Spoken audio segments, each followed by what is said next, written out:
Ladies and gentlemen, welcome to the Grant's Interest Rate Observer podcast. And with me today, as always, is Phil Grant, the author of the almost daily Grant's Daily, virtually, Market Bulletin, the great Evan Lorenz, deputy editor of Grant's, and at the controls, Eric Whitehead, and I am Jim Grant. Today's episode is sponsored by Casper, which makes mattresses, and eFinancial Careers. Welcome aboard eFinancial Careers. Now, we begin with a serving of humble pie. In the October 6th issue of Grant's, we produced a long piece on Bridgewater Associates, the world's largest hedge fund. And the story came in two parts. First was a critique Bridgewater's eccentric culture, secretive ways, and investing MO, and C-suite turmoil, and the distraction of the principal, and other such things. And the second part for which I'm about to apologize, was an attack on the firm's compliance and regulatory practices. So the first part stands, only a dozen people at the top of this 1,500-person firm that to make the decisions. Anyway, I'm not going to repeat that. What I am here to do is to apologize and try to make amends for the latter part, which got all the attention, or much of the attention. And this is the part in which we were wrong. We were wrong to suggest that there is a nefarious relationship between Bridgewater and its auditor, and wrong to suggest that Bridgewater's former employees, who are kind of seconded to the Bank of New York Mellon as an outsourcing gig, were serving two masters, both the bank and Bridgewater, and wrong to cast in the light of suspicion Bridgewater's disclosures on its prime brokerage relationships. So Bridgewater, Ray Dalio, and especially the nice lady who runs the compliance department, Grant's Interest Rate Observer, begs your forgiveness. We regret the errors. So,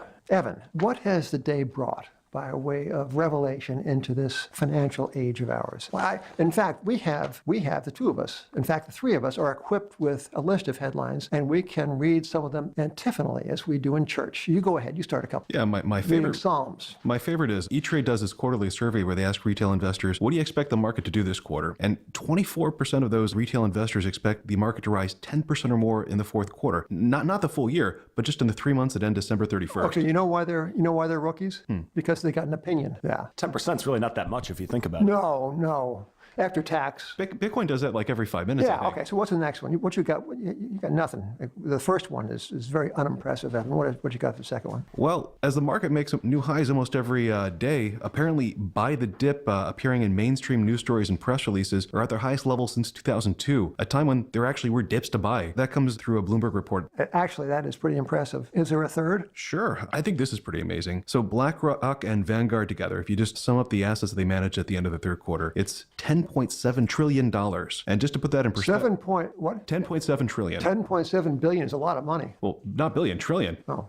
And that's just shy of China's GDP last year. Wait, yeah, except the 10-point-something trillion in the hands of these money managers is probably a real sum of money, right? One would hope so. As opposed to? China, which always grows 8%. Oh, by the way, did you see over the weekend there was a story in the Times under the heading of stories that actually didn't surprise us? China's scientific community is want to fake peer-reviewed scientific research. I'm shocked. Okay. So anyway, I interrupted you, I think, in item number 3. Yeah. So you're 10 trillion. Any investor who's trying to diversify has not done so well. So in the 12 months ending June 30th, the S&P 500 was up 18% year over year. But if you look at college endowments, which, in addition to investing in stocks, they put money in bonds, real estate, private equity, what have you. They didn't do as well. Harvard and Yale, in fact, posted gains of 8.1% and 11.3%. So they were up just about half as much as the market as a whole. We never hear about the Big Ten, right? Yeah. So it's always like Harvard and Yale, which is, I think they're pretty good schools. What did Ohio State do in that period? Or Rutgers, who is frequently,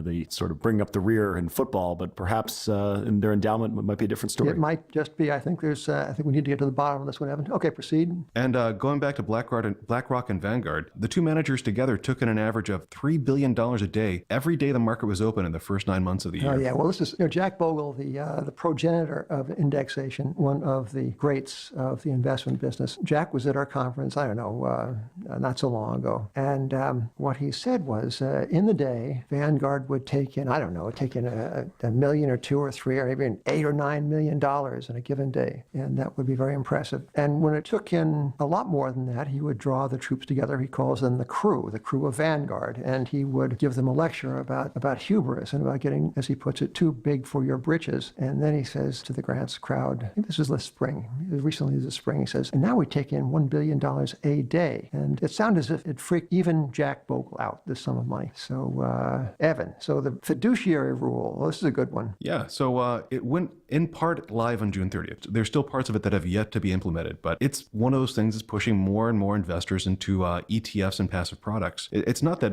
Bogle or Larry Fink actually need any help, but it seems like the winds are at their tails. And in Europe, starting January 3rd of next year, we have MiFID II. Well, what does that stand for? I thought, Eric, what does it stand for? MiFID, caps MIFID. I think it has to do something with the browbeating of the financial business. And punishing research analysts, I understand. Yeah, well, after today, I think a lot of them, even more of them than usual, deserve it, but that's a story we'll leave aside for somebody else to write. Anyway, the point of this, Evan, is that the fiduciary rule and MiFID are going to shove more and more money into passive strategies, right? Yeah, that's it. Larry Fink in a recent interview said, it's humbling. I know what that means. But who was it? We had several people address the question of indexation at this conference we had on the 10th of October. I believe it was Paul Singer who began Elliott Management, I think 40 years ago this year, 1977. He began it with $1 lonely $1 million, and he's got 30-odd billion now, which, of course, next to Bridgewater is like nothing right now. Rounding error. Yeah.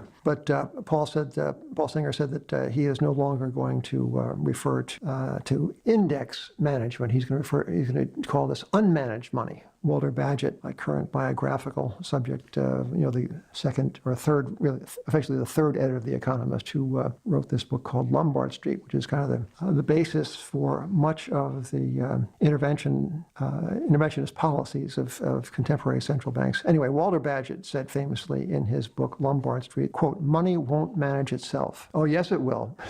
Trillions are self-managed or unmanaged or out there riding the wave and living the life. That sounds like a complaint, doesn't it? And beating college endowments. Yeah, but we think not Rutgers and not Ohio State. All right, proceed, Evan. And here's one of my favorite things. Bloomberg reported this today. It's not just hard to pick stocks and, just easier to buy an ETF. This is good, yeah. Yeah, but management almost seem to go out of their way to make you want to buy an ETF. And I'm going to quote directly from Bloomberg. Last quarter, General Electric Co. reported earnings of 28 cents per share, also 13 cents a share, 19 cents a share, and 15 cents a share, all at the same time. These numbers represent profit that includes or excludes certain items, such as pension cost and discontinued operations. Well, the Grants Interest Rate Observer Conference of October 10th, parenthetically, you should have been there. It was great, close parens. Anyway, at the Grants Conference, I got to bring forward into the public view a piece of information that our confrere Harrison Waddell surfaced. This concerns the quality of earnings. And Harrison came up with a relic from the year 2000. It was a piece reporting on the campaign against pro forma earnings abuses mounted by the then chairman of the Securities and Exchange Commission, Harvey Pitt, who actually is nobody's idea of a whip cracker, but Harvey Pitt was in the vanguard of the drive against these abuses where managements will twist and manipulate earnings as if they wanted the stock price to go up. So Evan and Phil and Eric, would you care to guess, so you can't say anything, this is a rhetorical question, the name of the first company brought to book, not actually punished, but censured, admonished, reproved by the Securities and Exchange Commission for abuse of the pro forma earnings technique? Any idea what the ticker might be? The ticker, just don't give me the name, just ticker. What did Enron trade under? ENE, but I don't think that's it. I think it might be a 5. No, it's a 3-letter ticker. I think it became a 5-letter ticker eventually. DJT, yeah, for Donald J. Trump, which is the Trump's Hotel and Casino. They reported like 60 cents a share, and it should have been 15, fourfold or so inflation of earnings. They included some non-recurring stuff, and they omitted one other non-recurring thing, and it was a great big what was it called? Fake news? Yeah. And the story talked to the CFO of this fine institution. He asked, well, what are the consequences of this? The guy said, nothing. We're just, moving forward, moving on. Business as usual. Hey, are we at the middle of this podcast, Jake? So I want to read this ad from Casper Sleep brand, makes mattresses. Outrageously comfortable mattresses sold directly to consumers, thereby eliminating the middleman, the agent of inflation and commission-driven excess. These mattresses win awards, and they help you sleep, or not toss and turn, but sleep. Obsessively engineered are these mattresses. Shockingly low price. Fair price, actually. And here's something.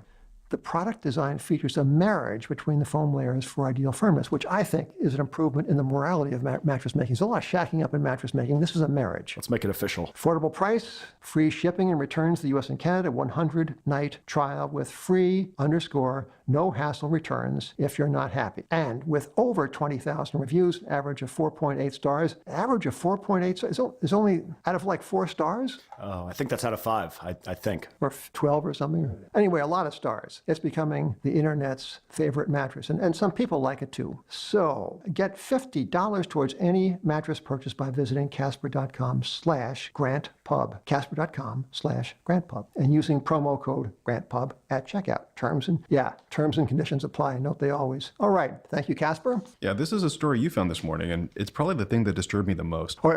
This is Grant's Interest Rate Observer. We're not disturbed by these things. We are inspired by them. But proceed. This inspired me the most. Normally, when you think of market makers, you think of like Goldman Sachs, Morgan Stanley, the big banks that go in there, use their balance sheet and, lean against the tide and supply liquidity. LeBranch is a great one too. Well, apparently, they're kind of giving up that business on ETFs. And the firms that are stepping in their stead are high-frequency traders. That's high frequency during bull markets? Very high frequency during bull markets. They tend to disappear in bear markets, though. Well, in fairness, a lot of the eminent names you mentioned have been known to pick up the phone only reluctantly during very steep, vertiginous downdrafts. That's the case. That's the fact. Not LeBranch on the floor of the exchange, but some of the over-the-counter market makers were slow to pick up the phone during times of crisis. But proceed, Evan. Do the algorithmic traders even have phones? Sorry? Do the algorithmic traders, the computers trading I'm with showing my age, but just let's not linger on that one. Go on. So the article said that the Amsterdam-based IMC, for example, was the lead market maker for 125 ETFs on New York Stock Exchange ARCA as of October 4th, up from just one 17 months earlier. Other growers include Jane Street Group, Flow Traders, Latour Trading. Citadel Securities is considering getting in the business. Well, it's certainly,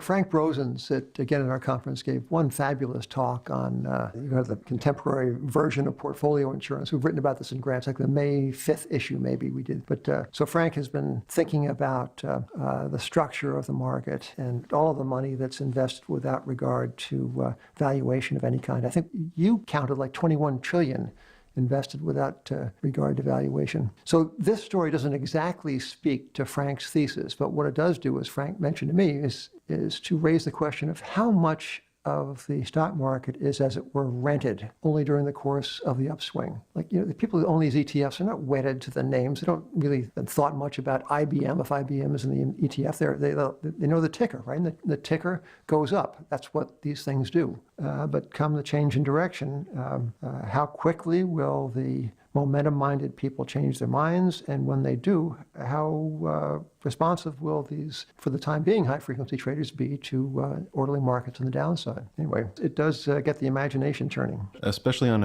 important anniversaries. June 16th is Patricia's and my anniversary. What were you thinking about it? I was thinking October 19th. Ah, that's Thursday. Yeah.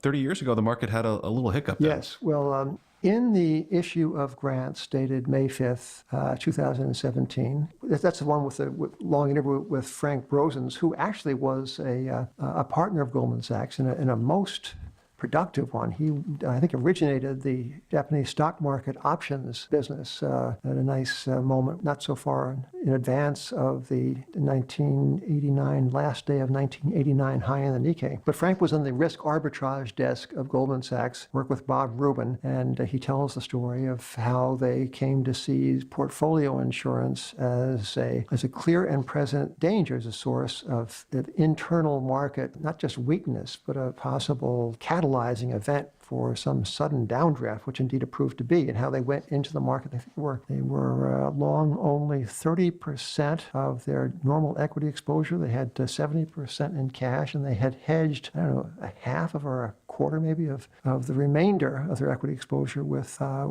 S&P puts, perhaps. Anyway, they'd had it hedged. And he said, when I introduced him, I think I intimated that they had done very well in the crash, and he corrected me by saying that having done all this, they still lost the most money of anyone on Goldman Sachs any previous day. Now, I think that in fairness to Frank, I think that record's been eclipsed. That was some day, only 30 years ago. Boy, time does fly. I remember the issue of Grants just before the crash. We did not say, as much as we should have said in service to our readers, that October 19th will be the crash. But here's a little historical citing, that in the run-up to the crash, interest rates had been rising, bond prices falling, bond yields, of course, on the upswing. I think intraday, just not so far before the 19th of October, the Treasuries touched 10%. Long treasuries, 10% yield to maturity. 10. And the stock market was, I don't know, I think Frank recalls it being as a PE basis, like 17 or so, or 18. Nothing so far out of the world, out of the world's experience. And I think very modestly valued, if you take market cap as a percentage of American GDP. But maybe Frank was talking about Robert Shiller's cyclically adjusted price earnings ratio. In any case, that was not so high in 1987. Now, is it high-ish? Is it? Yeah, it's only been higher twice. Right. And I think the ratio of American stock market capitalization to GDP is also touching or near, certainly knocking on the door of highs. No, I think so. Which, ladies and gentlemen, says nothing about what's going to happen next week, tomorrow, or next year. These are observations. Evan, I think you have point 11. Yeah, this is actually from the September 30th, 2016. May I interrupt? Evan, if I ask nicely, I want to say a word on behalf of eFinancial Careers, which is, we're proud to have them, and sounds as they do a terrific thing, terrific service. It's the world's leading financial services career website. So discover career-changing opportunities across the industry, from leading brands to niche firms. So why not take the hard work out of job hunting? I wonder if that means they absorb the no's for you. Do you think so? If you apply to a niche firm, they say get lost, that eFinancial Careers will absorb that or help you work with that.